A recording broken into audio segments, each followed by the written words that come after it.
बातमी आहे आता अशा एका वक्तव्याची ज्याच्यामुळे चर्चा तर देशभर सुरू झाली, पण ते वक्तव्य मी कधी केलंच नाही असं आता समोर येत आहे। अशी एका प्रकारे स्पष्टीकरण येते राष्ट्रीय स्वयंसेवक संघाकडून।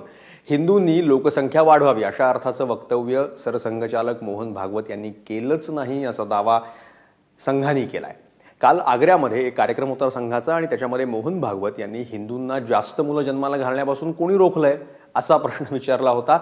त्यानंतर माध्यमांनी या वक्तव्याचा म्हणे विपर्यास केला असा दावा संघाकडून करण्यात येतोय। मोहन भागवत यांनी हिंदूंना जास्त मुलं जन्माला घालावी असं म्हटलं नाही, तर कायदा सर्वांसाठी सारखा असावा अशी अपेक्षा व्यक्त केली असा दावा संघाचा आहे। लोकसंख्या नियंत्रणासाठी सर्वांना समान कायदा असावा अशी अपेक्षाही संघानं व्यक्त केली आहे। असं काही बोललोच नाही, ते बोललेच नाही असं संघ म्हणतंय सरसंघचालकांबद्दल, पण त्यांनी नेमकं काय म्हटलं होतं काल आग्र्यामध्ये पुन्हा एकदा ऐकूया। और इसलिए इन सारी बातों को ऐसा सोचना चाहिए। हिंदू जनसंख्या दर घट रहा है तो कोई कानून है क्या जिसमें कहा गया है हिंदुओं जनसंख्या घटाओ, ऐसा है क्या?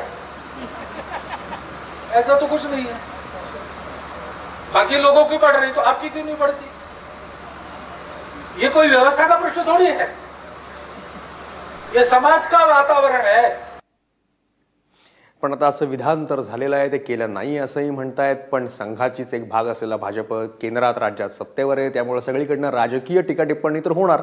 उपमुख्यमंत्री राहिलेले महाराष्ट्राचे अजित पवार यांनी मोहन भागवत यांच्या या वक्तव्यावर कसा एक तिरकस प्रतिक्रिया व्यक्त केली आहे, ऐकूया।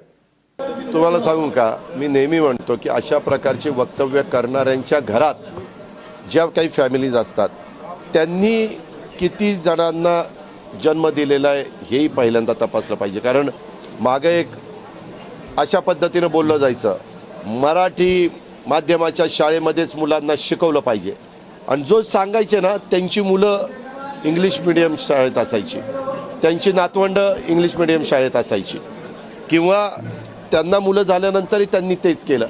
असं करू नये। ज्यावेळेस आपण लोकांना सांगतो की असं केलं पाहिजे, त्यावेळेस ती सुरुवात आपल्या स्वतःपासून किंवा आपल्या फॅमिलीपासून त्या ठिकाणी असली पाहिजे, ह्या मताचा मी आहे।